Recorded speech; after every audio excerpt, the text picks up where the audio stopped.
فرماتے ہیں جو شخص ہر نماز کے بعد ان کلمات کو 7 بار پڑھے گا، ان کلمات کو کیا پڑھے گا؟ 7 بار پڑھے گا ان کلمات کو، حیرت انگیز طور پہ فرمایا کہ اللہ پاک جل شانہ اس کو ولایت کا تاجدار بنائیں گے اور اتنا عطا فرمائیں گے کہ اس کے ذریعے سے اللہ اس کو اتنا عطا فرمائیں گے. آپ ذرا چھوٹے سا ایک لفظ کہہ رہا ہوں، جو یہ پڑھے گا اللہ اس کو اتنا عطا فرمائیں گے، اتنا عطا فرمائیں گے، اتنا عطا فرمائیں گے کہ اس کے ذریعے سے لوگوں کو روزی دیں گے. وہ ذریعہ بن جائے گا لوگوں کو روزی دلانے کا، وہ ذریعہ بن جائے گا لوگوں کو دولت اور رزق دلانے کا، وہ ذریعہ بن جائے گا لوگوں کو برکات اور ثمرات دلانے کا، وہ ذریعہ بن جائے گا. اللہ اس کے ذریعے سے لوگوں کو رزق عطا فرمائیں. اب آپ ان الفاظ کو غور سے سنیں. دیکھیں، الفاظ سے پہلے میں الفاظ کی حقیقت بتاتا ہوں. یہ بس والوں کے ساتھ آپ نے سفر کیا ہوگا، یہ اکثر ہوٹلوں پہ کھڑے ہوتے ہیں. جب ہوٹلوں پہ کھڑے ہوتے ہیں ڈرائیور اور بس کے عملے کا کھانا مفت ہوتا ہے. کچھ بندے لائے ہیں جو اپنا فکر کرتا ہے اگر وہ بس والا کہیں کھڑا کرتا، بس بند کر دیتا اور خود کھانا کھاتا، کیا مفت دیتے؟ جو دوسروں کو ساتھ لاتا ہے اور جو دوسروں کا فکر کرتا ہے اللہ اس کو بہت زیادہ نوازتے ہیں، بہت زیادہ. حضرت داؤد علیہ السلام نے عرض کیا کہ یا اللہ، آپ کا نبی پیارا ہوں، بہت ہی زیادہ پیارا بننا چاہتا ہوں، تو کچھ میرے ساتھ شفقت فرمائے. تو آپ نے فرمایا داؤد، میرے بندوں کو میرا محبوب بناؤ، میرے بندوں کو میرے قریب کرو، تم میرے اور پیارے ہو جاؤ. حضرت موسیٰ علیہ السلام نے اللہ سے عرض کیا کہ یا اللہ، تیرا پیارا بننے کے لیے، محبوب بننے کے لیے کون سا عمل ہے؟ تو آپ نے فرمایا غیبانہ لوگوں کے لیے دعا کرو، غیبانہ لوگوں کے لیے دعا کرو. کیوں؟ منہ پہ دعا خوشامد پھر بھی بن سکتی ہے، دکھاوا پھر بھی بن سکتا ہے. جب غیبانہ لوگوں کے لیے دعا کرو گے، فرمایا وہ دعا ایسے ہوگی جو تجھے 3 چیزیں دلائے گی. ایک میرا دوست بنا دے گی، اور ایک جتنا لوگوں میں رزق تقسیم ہوگا اتنا سارا تجھے ملے گا، اتنا سارا تجھے ملے گا. یہ بندہ مالدار اور تمنگر بن جائے گا. دوسرا اور تیسرا فرمایا کہ اللہ جل شانہ تجھے لوگوں میں عزت دیں گے، وقار دیں گے، شان و شوکت دیں گے اور ہر دل عزیز کر دیں گے. صرف اپنے مزاج سے نکلا ہے، اپنی سوچ سے نکلا ہے، میری جنت ہو، میری قبر ہو، میری آخرت ہو، بس اور کوئی جائے نہیں. میں کہ یہ اللہ کے لیے جب بندہ کرتا ہے. اب آپ میت کی دعا دیکھیں، اللہم اغفر لحینا، حالانکہ ساری دعا تو اس میت کے لیے مانگنی چاہیے تھی. اے اللہ جتنے زندہ ہیں ان سب کو معاف کر دے، ومیتنا، جتنے مر گئے سب کو معاف کر دے. میت سامنے پڑا ہے، این سامنے رکھ کے میت کے لیے دعا نہیں مانگی جا رہی.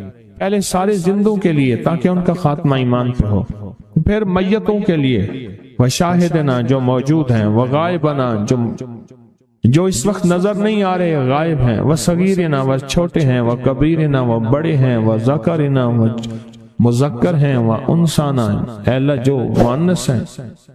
یہ دعا مانگ کے پھر کہتے ہیں اللہم من احییتہ منا فاحیہ علی الاسلام، اللہ زندگی گزارنا تو کملی والے کے غلامی میں، ومن توفیتہ منا فتوفہ علی الایمان، اے اللہ اگر موت ہو تو ایمان کی موت دے دے.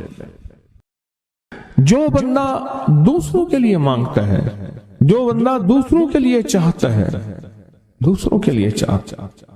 ابھی کچھ عرصہ پہلے ایک صاحب ہیں جو کچھ تعویذ وغیرہ پیر کچھ تھوڑا سا عامل ہیں، تو مجھے ملے، مجھ سے کہنے لگے ہم نے سفر تو اکٹھا شروع کیا تھا، اور مجھ سے کہنے لگے اتنے آگے نکل گئے. وجہ میں نے کہا فرق اتنا ہے، تو نے چھپایا میں نے بتایا، بس تو نے چھپایا میں نے بتایا. کہنے لگا نہیں کوئی اور وجہ ہے. اچھا میں پھر اسے باتیں اور چلتی رہیں چلتے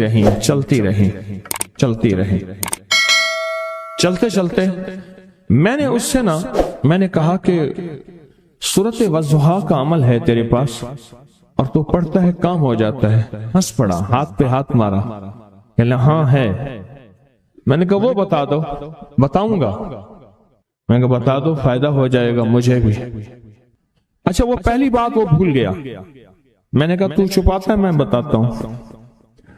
باتیں ہوتی رہیں لمبی باتوں کے بعد میں نے کہا سورت والضحیٰ کا عمل بتاؤ. نہیں بتایا. میں نے کہا تجھ میں اور مجھ میں فرق یہی ہے. میں سورت یہی والضحیٰ کا عمل, میں نے کہا یہی ہے جس کے کاف میں 9 بار یا کری. میں کہا پتا تو مجھ سے کیوں پوچھتا ہے. میں نے کہا تجھے یہ بتانا چاہتا تھا تو چھپاتا ہے, میں بتاتا. تو مدد اس کے مطابق آتی ہے. اللہ کو اپنی مخلوق اپنے بندے پسند ہیں.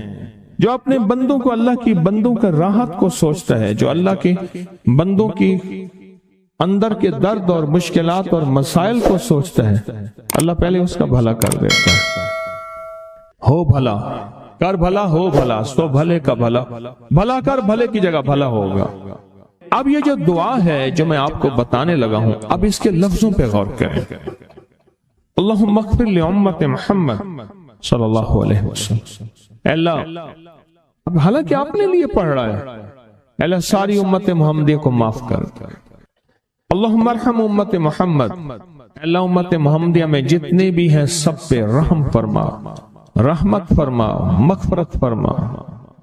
اللہم اصلح امت محمد, اللہ امت محمدیہ کی جتنے بھی مشکلات مسائل ہیں ان کی اصلاح کر دے, پریشانیاں دور کر دے.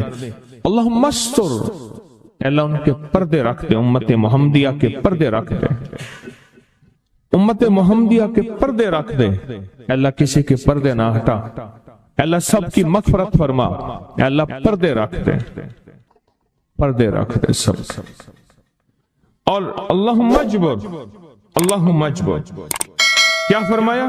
اللہ ٹوٹے دلوں کو جوڑ دے, جتنے دل ٹوٹے ہوئے ہیں اور دل آپس میں ٹوٹے ہوئے ہیں, آپس میں دل ختم ہو چکے ہیں, گھر ٹوٹنے والے ہیں, طلاقوں تک نوبت پہنچی ہے, یا دل ایسا ٹوٹا ہے کہ مانگ مانگ کے تھک گیا ہے.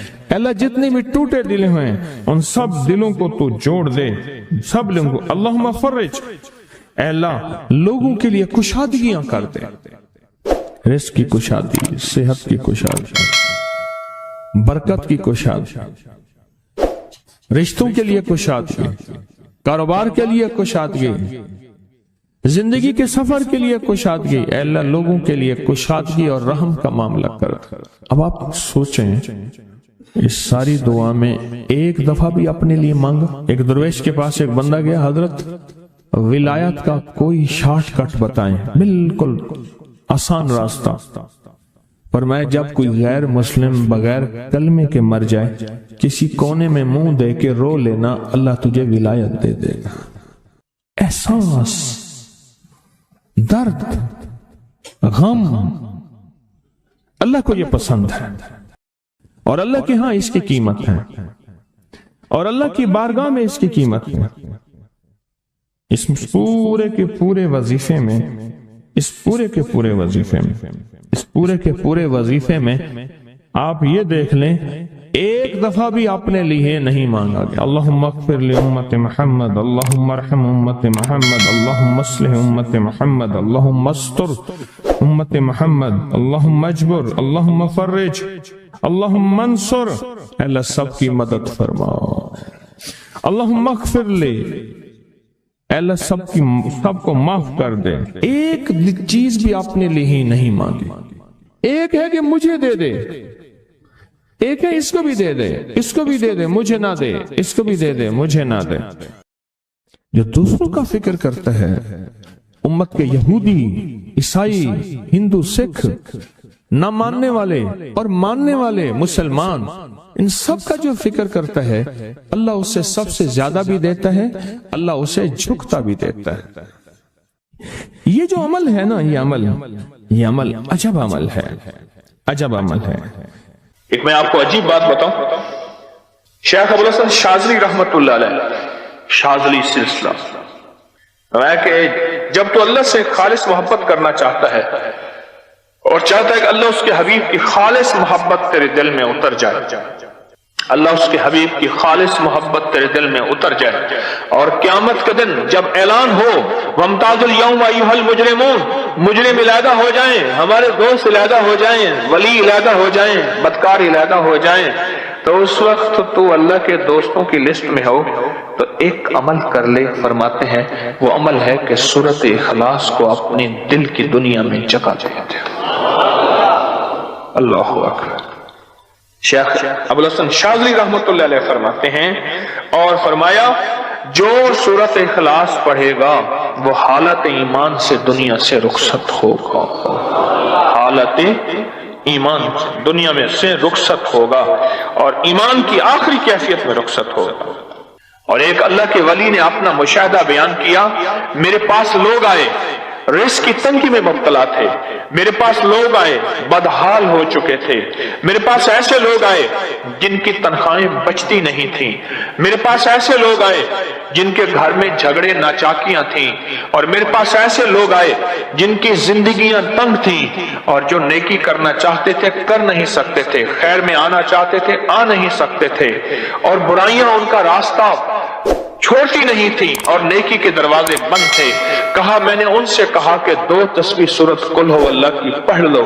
جب سے انہوں نے پڑھنا شروع کیا سورۃ قل ہو اللہ ان کا ضامن بن گیا، اور سورۃ اخلاص ان کا سہارا بن گئی، اور سورۃ اخلاص ان کا ساتھی بن گئی، اور سورۃ اخلاص ان کا محافظ بن گئی، اور سورۃ اخلاص ان کا معاون بن گئی، اور سورۃ اخلاص ان کو زندگی میں لے کر چلنے والی روشنی بن گئی، اور ان سے سارے اندھیرے چھٹ گئے اور ساری ظلمتیں چھٹ گئیں، اور خیریں اور برکتیں ان کی چوکھٹوں ان کے دروں کو مالا مال کر دی۔ اللہ کے ولی اپنا مشاہدہ اپنا تجربہ بتاتے ہیں کہ جس نے 200 دفعہ سورۃ اخلاص پڑھی اللہ پاک اس کو ہمیشہ خیروں سے نوازیں گے اور برکتوں سے نوازیں گے۔